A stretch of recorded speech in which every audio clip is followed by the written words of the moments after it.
अस्सलामुअलैकुम, कैसे हैं आप सब। Hope you all are doing well. मैं आप सबको वेलकम करती हूँ अपने YouTube channel literature of English में। सो गाइस, आज का हमारा टॉपिक है स्ट्रक्चरलिज्म। स्ट्रक्चरलिज्म से पहले हम लोगों ने new criticism, reader response theory, Russian formalism, ये सब कुछ क्लियर कर लिया हुआ है। अब स्ट्रक्चरलिज्म करना हमारे लिए इतना मुश्किल नहीं है, क्योंकि हम लोगों को न्यू क्रिटिसिज्म के बारे में काफ़ी हद तक इन्फॉर्मेशन है। So let's continue our lecture. Basically, structuralism is a part of a literary theory and criticism. The term used in linguistics, anthropology and literary theory. Structuralism की जो फर्स्ट टाइम टर्म यूज़ हुई थी, सबसे पहले वो linguistics में use हुई थी। और किसने यूज़ की थी? फर्डिनेंड डी सश्योर ने। ठीक है जी। और ये टाइम पीरियड कब का है? 1950s से 1960s के दरमियान का। ओके। उसके बाद हम लोगों को स्ट्रक्चरलिज्म की नो हाउ के लिए सबसे पहले जो मेन चीज़ पता होनी चाहिए वो ये है न्यू क्रिटिसिज्म। न्यू क्रिटिसिज्म का पता होगा तब ही हम लोग कर सकते हैं स्ट्रक्चरलिज्म को। तो न्यू क्रिटिसिज्म के अंदर मैंने आपको डिटेल्ड लेक्चर दिया हुआ है। उसके अंदर मैंने आपको बताया था कि बेसिकली न्यू क्रिटिसिज्म क्या शो करता है कि टेक्स्ट पर फोकस किस तरह से किया जाता है। ठीक है जी। बजाय रीडर के, बजाय ऑथर के, बजाय हिस्ट्री के किसी भी चीज़ की, टेक्स्ट के ऊपर को फोकस करना। ठीक है। लैंग्वेज पर फोकस करना टेक्स्ट की। इस चीज़ को क्या कहते हैं जी? New criticism. और न्यू क्रिटिसिज्म की टर्म सबसे पहले किसने कॉइन की थी? जॉन को रैंसम ने। ओके। इतना आपको क्लियर हो गया कि इसको लिटरेरी थ्योरी और न्यू क्रिटिसिज्म का पार्ट है ये। उसके बाद लिंग्विस्टिक में एंथ्रोपोलॉजी और लिटरेरी थ्योरी में यूज़ होता है, 1950 से 1916 के दरमियान है। उसके बाद आपने थोड़ा रेफरेंस दे देना है कि न्यू क्रिटिसिज्म में फोकस किया जाता है टेक्स्ट पर, और स्ट्रक्चरलिज्म का भी यही मतलब है। अब जो स्ट्रक्चरलिज्म का मेन मतलब क्या है जी? तो स्ट्रक्चरलिज्म का फोकस मतलब ये आता है जी, स्ट्रक्चर कहते हैं किसी ढांचे को। ठीक है जी। स्ट्रक्चर बेसिकली फॉर्म को कहते हैं। किसकी फॉर्म जी? टेक्स्ट की फॉर्म। अब फॉर एग्जांपल किसी भी फॉर्म के अंदर उसकी फॉर्म किस तरह से पता लगेगी? उसके साउंड से पता लगेगी, उसके पॉजेस से पता लगेगी, उसके राइम स्कीम से पता लगेगी।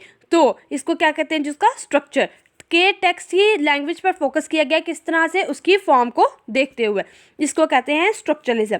अब स्ट्रक्चरलिज्म पर सबसे पहला काम फर्डिनेंड डी सश्योर ने किया था, और ये लिंग्विस्टिक के अंदर सबसे पहला वर्क था उनका। और सबसे पहला वर्क कौन सा था? Course in general linguist. Course in general linguist कब पब्लिश हुआ था? बेसिकली इसको पब्लिश नहीं किया गया था, लेकिन जो लिखा गया था वो 1915 में लिखा गया था। फर्डिनेंड डी सश्योर ने खुद इस वर्क को पब्लिश नहीं करवाया था, बल्कि उसके कोलीग्स ने इस सारे वर्क को इकट्ठा किया था और फिर आगे लेकर चले थे इसको। ठीक है जी। नेक्स्ट आ जाता है कि स्ट्रक्चरलिज्म के अंदर जो मेन बात है वो ये की जाती है कि meaning of the word time के साथ meaning of the word change हो जाता है। मतलब कि आज के दौर में ब्यूटीफुल कहा जाता है या फिर एलिगेंट कहा जाता है, लेकिन पहले कहा जाता था पोइट्री में फेयर। फेयर का वर्ड यूज़ होता था, बट अब यूज़ होता है वर्ड ब्यूटीफुल का।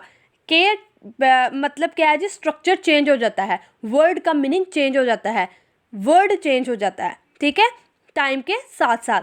तो ये उन्होंने बताया गया है कि स्ट्रक्चर जो है वो चेंज होता रहता है। किस तरह से? पहले एक वर्ड यूज़ होता था फेयर पोइट्री के अंदर, बट अब क्या यूज़ होता है हमारे पास? ब्यूटीफुल वगैरह। पहले यूज़ होता था शेक्सपियर की लाइफ हिस्ट्री में या उससे पहले के टाइम पीरियड में THY दाई वर्ड यूज़ होता था, लेकिन अब द का वर्ड यूज़ होता है। ठीक है। इस तरह से छोटे छोटे वर्ड्स की चेंजिंग जो है उसको स्ट्रक्चरलिज्म के अंदर बताया गया है। स्ट्रक्चरलिज्म को फर्दर दो पार्ट्स में डिवाइड किया गया है। ठीक है जी। कौन से? एक है लैंग, एक है पेरोल। लैंग किसको कहते हैं? लैंग कहते हैं सेट ऑफ रूल्स को। अब सेट ऑफ रूल्स क्या है? कि ऐसी चीज़ जो सारी दुनिया उस पर यकीन करे। अब जिस तरह मैथ के टेबल हैं, मैथ के टेबल्स जब कोई भी इंसान पढ़ता है या करता है तो 2 1 2, सबको पता है कि 2 1 2 होता है, और सब इस बात पर यकीन भी रखते हैं कि ये जो रूल बनाए गए, ये जो रूल सेट किए गए हैं, लोग उस पर यकीन करें और उसको अपनी ज़िंदगी में अप्लाई करते हैं। ये इसको कहते हैं जी लैंग। मतलब मैथ का जो टेबल है वो रूल्स बना दिए गए, उसके बाद लोग उन्होंने फॉलो किए और इनको टूल्स के तौर पर इस्तेमाल किया। इसको क्या कहते हैं जी? हम लोग लैंग। के किसी भी चीज़ के सेट ऑफ रूल्स को हम लोग लैंग कहेंगे। उसके बाद नेक्स्ट आ जाता है जी हमारे पास पेरोल। पेरोल क्या है? Use of rules. के जो रूल बनाए गए थे उनको आपने डेली लाइफ के में किस तरह से यूज़ करना है। अब फॉर 2 1 2 2 2 4 इस तरह से बोला जाता है। ठीक है। और किया जाता है हर जगह पर। मैथ में टेबल्स यही हैं। तो यूज़ क्या है जी इसमें, पैरोल के अंदर पैरोल में ये यूज़ है कि डेली लाइफ में हम लोग अपने हिसाब किताब करने के लिए इसको यूज़ करते हैं पैरोल को। ठीक है जी, ये हो गया आपको इतना क्लियर कि लैंग किसको कहते हैं और पैरोल के किसे कहते हैं। लैंग बेसिकली होता है सेट ऑफ रूल्स और पैरोल कहते हैं यूज़ ऑफ रूल्स, कि उन रूल्स को इस्तेमाल करना, इम्प्लीमेंट करना अपनी डेली लाइफ के अंदर।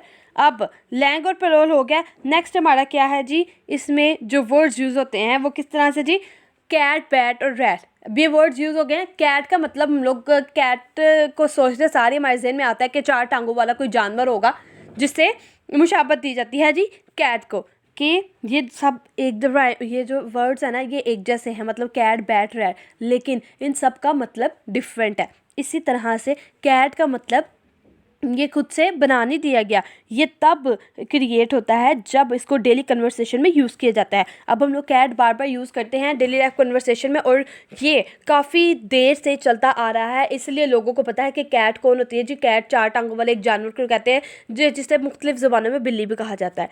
ठीक है जी, तो ये आ जाती है जी कैट, रैट और बैट का। इसी तरह ब्रिक्स, अब ब्रिक्स जो हैं ईंटें, बहुत ज़्यादा जगह पर इनको ये ब्रिक्स ही कहते हैं, और ब्रिक्स का मतलब समझते सारी हम लोगों को याद आ जाता है कि जी ईंट होती है, उसको कहते हैं। लेकिन इससे मिलते जुलते वर्ड्स ये भी हैं, स्टिक्स और ट्विक्स। स्टिक्स को कहते हैं, ट्विक्स वो एक चॉकलेट है। ठीक है, ये अब मतलब कि लफ्ज़ सब सेम है लेकिन उन सब के मीनिंग डिफरेंट है, इसको शो करता है। और एक लफ्ज़ को देखते सार हमारे जहन में इमेजिनेशन भी आ जाती है कि ये किस चीज़ का मीनिंग है और ये वर्ड क्या है। अब इसको मज़ीद उन्होंने एक्सप्लेन किया है फर्डिनेंड डी सोश्योर ने, किस तरह से उन्होंने कहा है जी, सिग्निफायर और सिग्निफाइड। वर्ड को उन्होंने सिग्निफायर कहा है और जो मीनिंग है उसको सिग्निफाइड। अब मैं आपको एक्सप्लेन करती हूँ कि जिस तरह कैट है, कैट को एक वर्ड है ना, ठीक है, कैट एक वर्ड है, ये हमें समझ आ गया, लेकिन सिग्निफाइड क्या है जी, उसकी इमेजिनेशन, उसको इमेजिन करने के साथ ही हम लोगों को पता चल जाता है इसका क्या मतलब है, उसको कहते हैं जी सिग्निफाइड। सिग्निफाइड क्या हुआ, वर्ड को कहेंगे, और सिग्निफाइड किसको कहेंगे, उसके मीनिंग को, कि कैट को देखते सार ही हमारे जहन में जो मतलब आ जाता है, कैट का वर्ड पढ़ते ही, कैट का वर्ड जब हम पढ़ते हैं उसको हम लोग सिग्निफायर कहेंगे, और जो कैट का इमेज हमारे जहन में आता है वो क्या कहलाएगा जी, सिग्निफाइड कहलाएगा।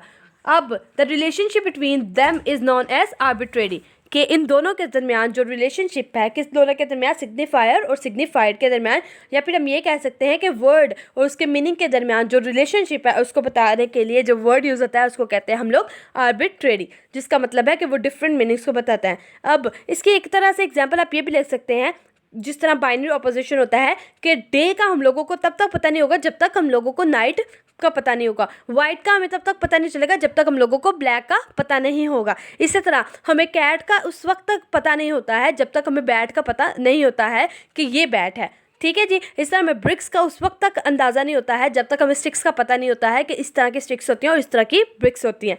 तो मैं हमारे वर्ड को पढ़ने के साथ ही हमारे जहन में जो इमेजिनेशन आती है उसको सिग्निफाइड कहते हैं, और जो वर्ड होता है वो सिग्निफायर कहलाता है। ठीक है जी, आप लोगों को उम्मीद है कि ये क्लियर हो गया होगा कि इसका क्या मतलब है। अब जो नेक्स्ट उन्होंने कहा है जी, क्लॉड लेवी स्ट्रॉस ने इतने बड़ा काम किया था यूरोप और रशिया में इस स्ट्रक्चरलिज्म के ऊपर। तो होप सो कि आप लोगों को समझ आ गई होगी आज के लेक्चर में। आज के लेक्चर में इतना ज़्यादा कुछ नहीं था, बस यही था कि स्ट्रक्चरलिज्म क्या होता है, स्ट्रक्चर को कहते हैं, टेक्स्ट की फॉर्म को कहते हैं, और फर्डिनेंड डी सोश्योर ने बताया था लिंग्विस्टिक के अंदर जो मेन बात थी 1915 में कोर्स इन जनरल लिंग्विस्टिक में बताया था। फिर उसके बाद उन्होंने क्या, फर्डिनेंड डी सोश्योर ने इसको 2 पार्ट्स में डिवाइड किया, एक लैंग एक पैरोल। लैंग कहते हैं सेट ऑफ रूल्स को, पैरोल कहते हैं यूज ऑफ रूल्स को। नेक्स्ट आ जाती है जिस सिग्निफायर और सिग्निफाइड। सिग्निफायर कहते हैं वर्ड को और सिग्निफाइड कहते हैं मीनिंग को। अब सिग्निफाइड और सिग्निफायर के रिलेशनशिप को हम लोग कहते हैं आर्बिट्रेरी। ये आज का हमारा लेसन था। उम्मीद है कि आपको आज का लेक्चर समझ आ गया होगा। अगर कोई भी कन्फ्यूजन हुई तो आप मुझसे कमेंट सेक्शन में पूछ सकते हैं। Thank you so much.